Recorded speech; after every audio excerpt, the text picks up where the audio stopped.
So I'm just going to go straight to questions. Yes, first one here. Me again, Nicola.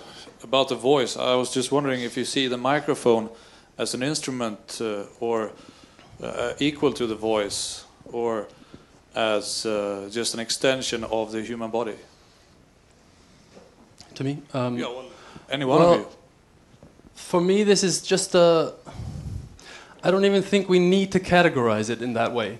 I think that every composer has a different approach to both how he wants to write for voice, and I think this is the most important thing for a composer, is actually to figure this out. What does he want to do with the voice? What kind of singer does he want? And if he wants to amplify the singer, why does he want to do that? What is the effect that he's looking for? And every composer will have a slightly different take on this, and they'll use it differently, and that should be the freedom for them to do that, I think. I don't think we can narrow it down to a categorization like that. Because some singers are trained to sing bel canto, for instance, and if they get a new instrument, like Bing Crosby, he developed the way of crooning into the microphone. That's another art form. Yeah.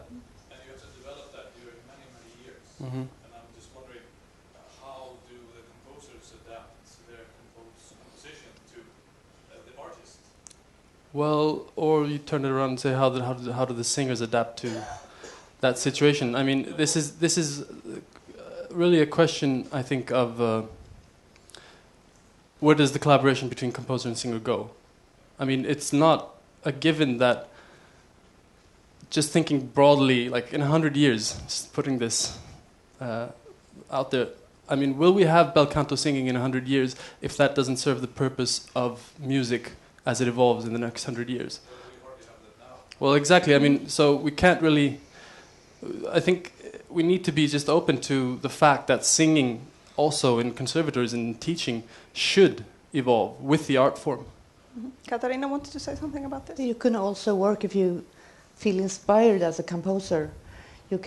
Maybe you would like to work with different sounds in the voice, like whispering sounds and very small sounds. Mm-hmm. Then it might be good to use microphone, and the singer can as well sing normally.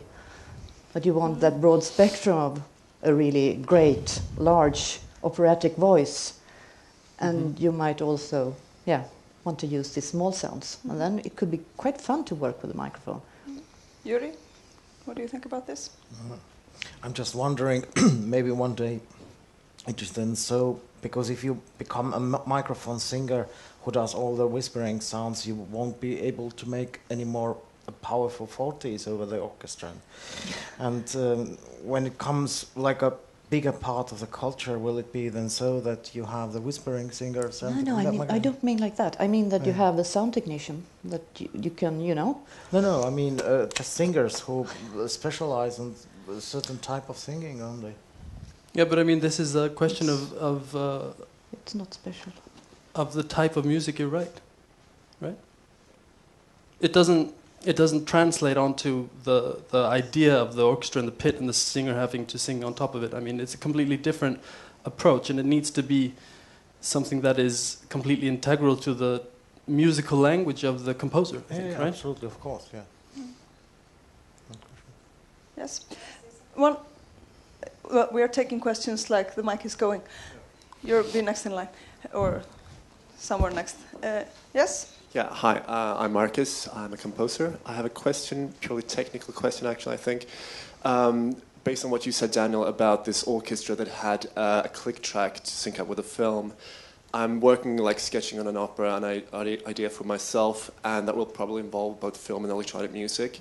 And I've been thinking about how to solve that technically. And I've been thinking about the click track thing, but I just want to have a conductor's opinion. So if you or any other conductors or people who have opinions on this, how would you feel about conducting an entire opera to a click track?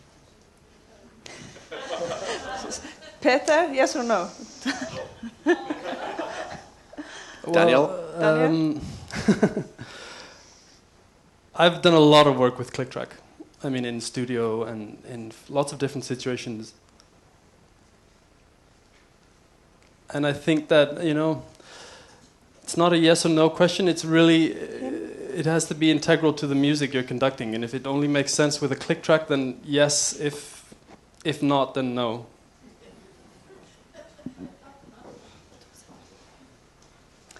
Yes? Okay, about Could you agony stand up? between... Yes, hello again, I'm Jonas.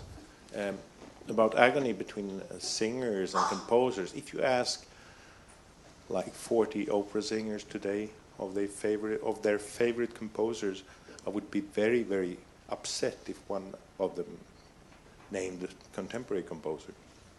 You would? Yes, I would be surprised, Yeah. actually. So that's the thing, because there are so many commercial singers around, and there are so much of music commerced in another way. So how many contemporary composers do you think are really known by singers, operatic singers today? So those you mentioned, for example? Well, there are some singers here. Well, there are special singers here. I don't know how to answer that, but probably quite few, yeah. But I'm optimistic about, like I said, I think we're getting a lot of good operas recently. So hopefully things will change in that way. Do you, for example, Yuri, do you feel that it is, when you're writing for the voice, that it's easy to work? Do you work with the singers? Do you feel that they're approachable in that sense?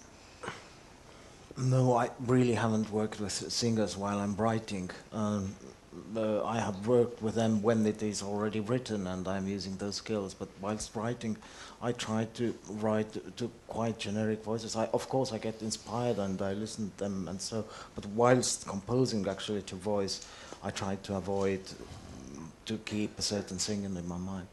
Mm-hmm. Mm-hmm. Next question here from Håkan. Yeah, I'm coming back to my question about the singer's participation in the process of writing libretto or the music. When, for example, the singers will get the music to start to work with, which is very, very often far too late. Mm-hmm. I can give an example in New York when we did The Ghost of Versailles. Many of the singers in the ensemble, they actually said, even in the contract, that if I don't get the music 2 years before the opening night, I won't take place in it. So there's a long process for the performers to interpret what they see in the music and the text. But that's one thing. But what I would like to ask you, how do you see the copyright problem when, for example, there are too many things in between the production of a meaning from the heart, a meaning of thinking about the meaning of the line of the music, and it comes out in the end as something else? I mean, it can be electricity or it can be 3D or whatever that distorts the original production of it. Then would you prefer to buy the rights of this from the very beginning and the singers will not have anything to say about it for the future? Or would you like to have it for the premiere and then adapt it as you adjust the piece? And there are many following questions to this, but I stick to this. Mm-hmm. So you mean you're talking about the adaptation of adding elements after the composer has left the score? Yes. Yes. Okay. So then how do you in the performance that the producer or how do you pay for it and who owns the rights of it? Yes. Question is clear? Let me comment on that. In my operas, I think can you? A little higher volume. Sorry. Well, as a matter of fact, I see the score that I deliver, if I use that word, and the score that will be the final version. There are two different things. So in the process of staging the piece, which is, the most important process, when all the feedback from the singers and from the conductors and from the violinists and the oboists and every and not the least every change of the mezzo fortes to the mezzo pianos that you have to do in order to make the piece work. I mean, not until those things are brought into the score, into the files of the notation program, not until then the piece is finished. And obviously, as you are pointing on, a lot of that, those corrections are inspired or even asked for by the singers. And of course, if I'm rewriting the melodies according to certain singers' tessitura, then I should share a bit of my enormous fee, but but I have never done that. Anyone else care to comment on this? I don't understand the question about copyright. No, if your piece can be altered afterhand. Yeah, of course. Music is music. Music is always changing. Yeah. It has to be good. The piece has to work. If it doesn't work, you have to change it. It's. I think the singers have to. So you're feel good about their performance. It's the singers who stand on stage, and the singers are going to. So you're giving your work to the Creative Commons. In other words, I don't matter. Of course, the discussion, but there's no prestige in it. Okay. What do you think about this, Yuri? I don't have experiences of with singers about that really. Well, not necessarily singers, also producers. If you with tessituras or whatever, haven't had, but I do make corrections after the premiere, mostly to orchestration. And it's part of my contract with my publisher also that I'm allowed to do one set of corrections at least. Mm-hmm. And I haven't really heard, I don't know how it is with you, but amongst my friends who have written operas, they say that after the premiere, score usually comes back red. Mm-hmm. With lots of corrections still. You know, it's normal. Yeah. Or orchestrating, especially of course without mics, is a very difficult job to write a correct score for opera. And I have been almost saying it's like having sex with 5 condoms on. It's you have to be so careful, and you have all this massive apparatus, and you are careful. You are so careful that it's incredible, and still you have to make correction. Righty. We're taking some more questions. Is there anyone in the audience who is... Yeah, oh God. We're going back here. I think she was first, and then you. Here you go.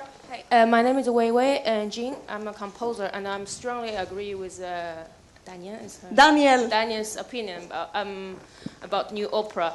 But I have a question about technology has bring composer a lot of possibility to replace a lot of element in opera nowadays. For example, with a synthesizer, put the mic to with the control the body, the synthesizer, and you don't need an orchestra for accompany the singing, and so I'm just question is, and technology, economic change, the funding we talk about like money, but technology is cheaper to produce in a way than have a full orchestra employed.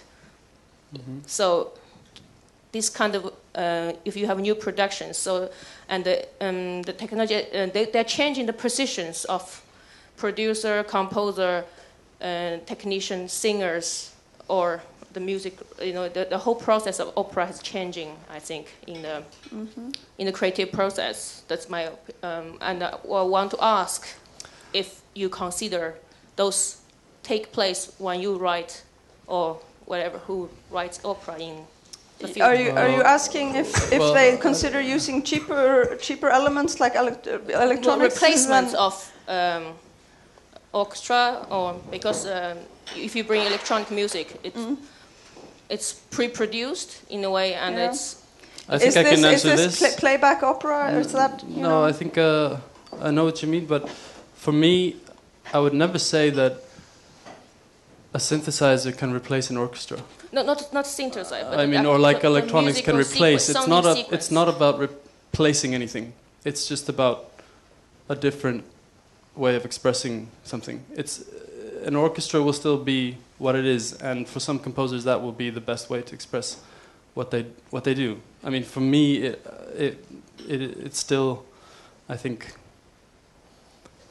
the most natural thing to do, but maybe infusing it with some electronic elements to sort of enhance it. Or so an opera has to be a symphony with. No, it doesn't I don't think it has to be anything. I think it just.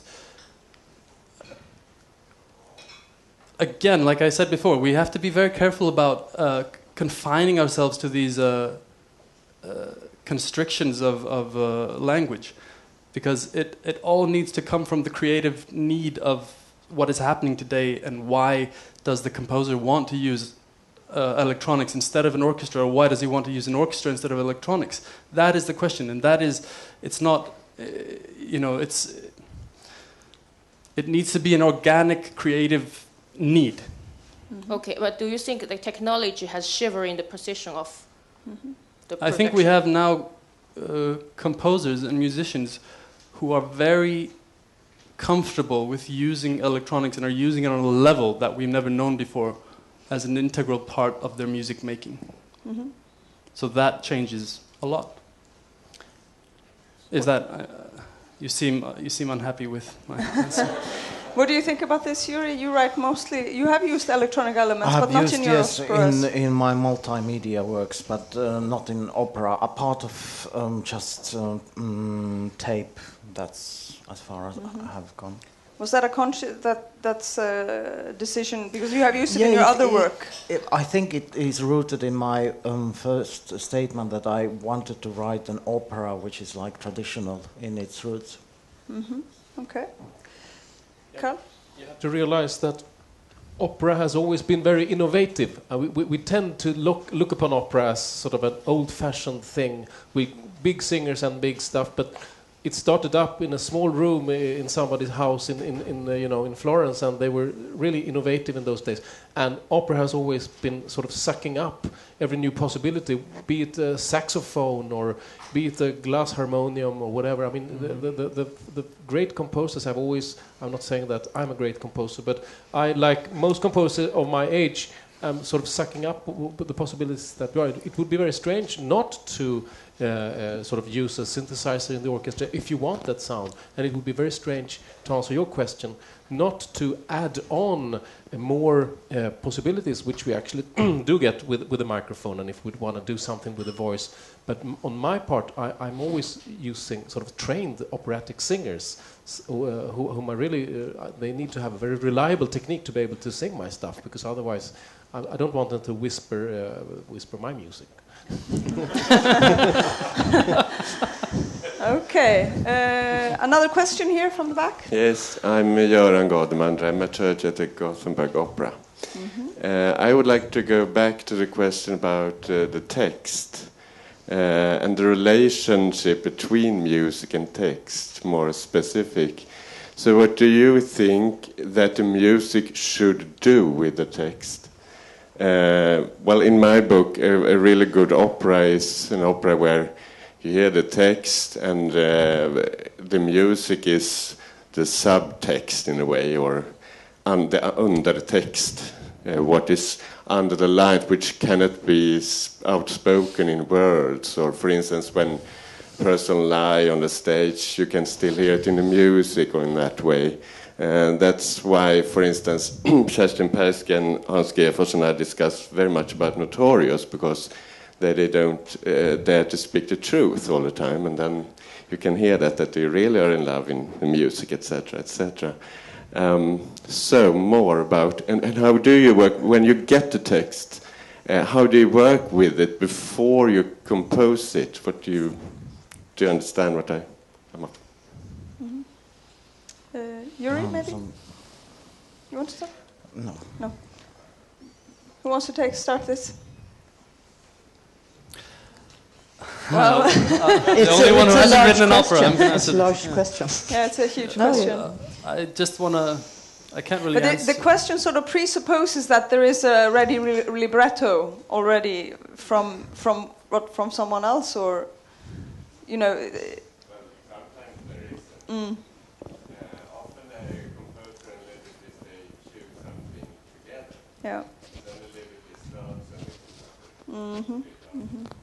Yeah. I'm just going to sidetrack a little bit on your question and say that I think it's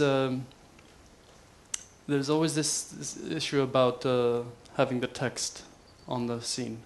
Like we have in most opera houses now, we have translations somewhere. Subtitles. No, subtext. No, I'm talking about. I'm not answering your question really. I'm sorry, but I'm just talking about for me, that is a positive thing, and I think even in new opera, and even in opera where it's in the language of the country, I think it's very important that people can actually understand the words that are being performed. That's not was not exactly we're talking about like the subtext, what is happening in musically under not the subtitles or the opera titles, the emotional undercurrent taking place through the music. That's what we're talking about. So can I say something about that? Yeah, Carl has a lot to say about subtext. This is very important, the question that you're bringing up. Am I here? Can you hear me? Yeah. Hello. And I want to bring up something that Yuri mentioned earlier that I think is very important to talk about in this when we talk about libretto and opera. And you mentioned that you are a poet too, and that you write poetry. And for my part, I would say, and this is sort of a way of answering, on my part, what I'm looking for in a libretto, and which I'm sort of struggling with my librettists, and it can take a year until I'm satisfied with the libretto, and it can be horrible struggles, because what I need is the poetry in order to be able to compose music. And I think that might be different from composer to composer, but I think it's so fascinating that you are a poet. I'm a horrible poet. I tried to write poetry in my youth, but no one wanted to publish it, luckily enough. But I think that the interest, and if you look upon the great operas, the poetry in the libretto and sort of the subtitle or the subconscious which is really the thing that you hear in the music, which doesn't have to be outspoken in the words. I mean, that's really the trick.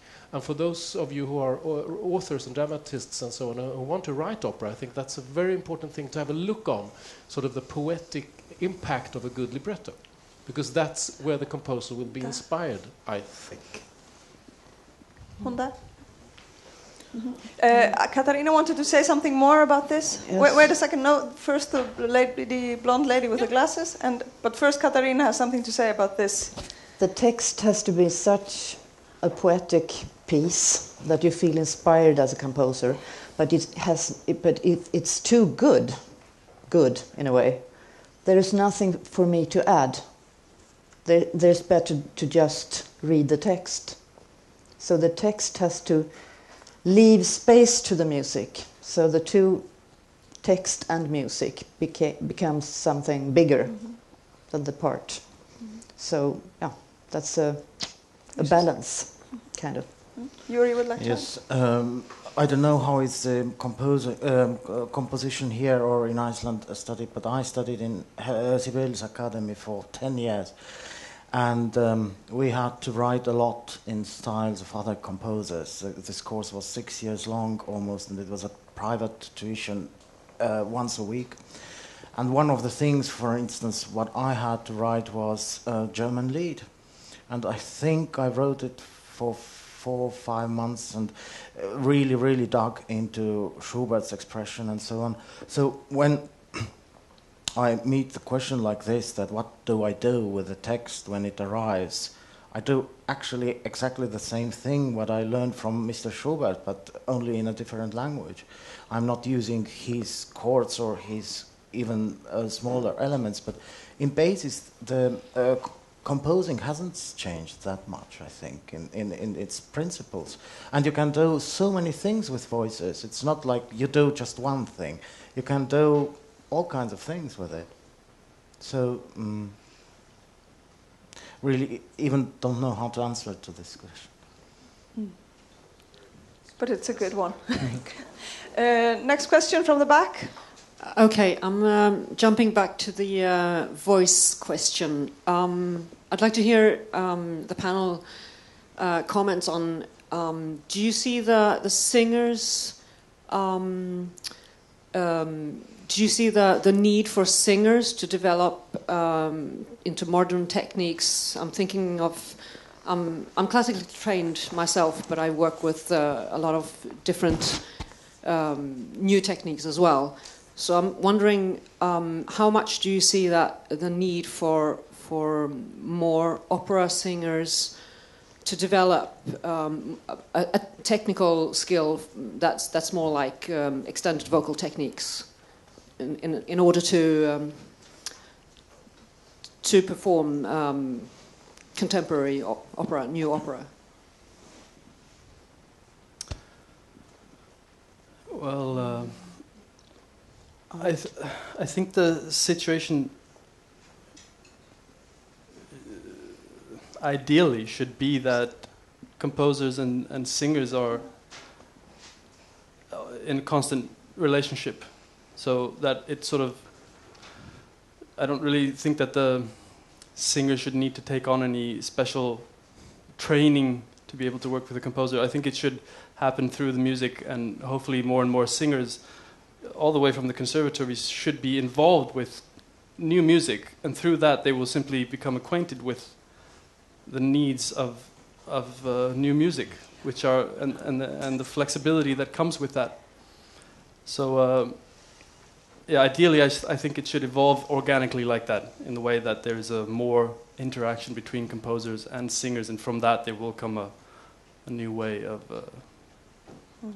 for singers to approach this music. That's correct. But on the other hand, of course, we see the educations. I mean, the traditional operatic educations, where I'm a teacher, not in singing technique, but of course, a lot of people are putting a lot of effort in learning how to sing a musetta or a mimi or so on. And of course, and that is a fact. And another fact that those people are employed by the opera houses. So sort of the staff that the composer will be offered in most cases are trained that way. And a singer myself, and I'm very interested in contemporary music, but I don't want to sing extended vocal technique with my voice. And perhaps that's because I'm a grumpy old man.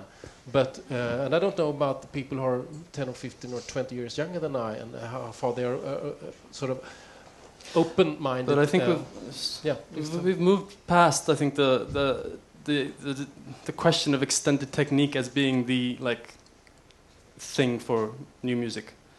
There's a lot of new music being written that doesn't employ really what you would call extended vocal technique. It's still new music. I mean, there's a lot of opera singers today who sing all the repertoire and still do new pieces because they can. So I mean, I think for me this extended technique discussion is a little bit, like you were saying, old-fashioned. I mean, it's more organic, I think, than that. Katarina, and then we're going to wrap it up and go to the 5 minutes. If you have something, longer to say, we're going to the 5-minute madness after a very, very short break. Less than 5-minute break, then a session of 5-minute madness. Then we have a summary where we get the key participants over the day just to give a short briefing of what they've learned today. or what has been the most inspiring thing, or if they thought it was total crap. Just say whatever you want. And Katarina, on this topic first. No, I just think that when you are working with an institution, for example, you have to be quite practical when you work with opera. Sometimes it's good to just, what voices there are to write for, and you write something that could be put up at any opera house anywhere. But sometimes you are, as a composer, in a situation where you know exactly what singers you are going to work with in a small context. And then you can, this singer can do this singer wants to do that. And then you can write a piece especially for that situation. And maybe it might not be able to be done anywhere else. But that's another question. You have to deal with different problems as a composer, depending on the situation. Mm-hmm. So you have to always adapt. Yeah. It's just, for me, working with instrumentalists, it's the same thing. I don't want to work with people who only play new music. To be able to play new music well, you need to be able to play old music well too, in a way. And I think it's something similar with singers. I think too much specialization can become very dangerous too.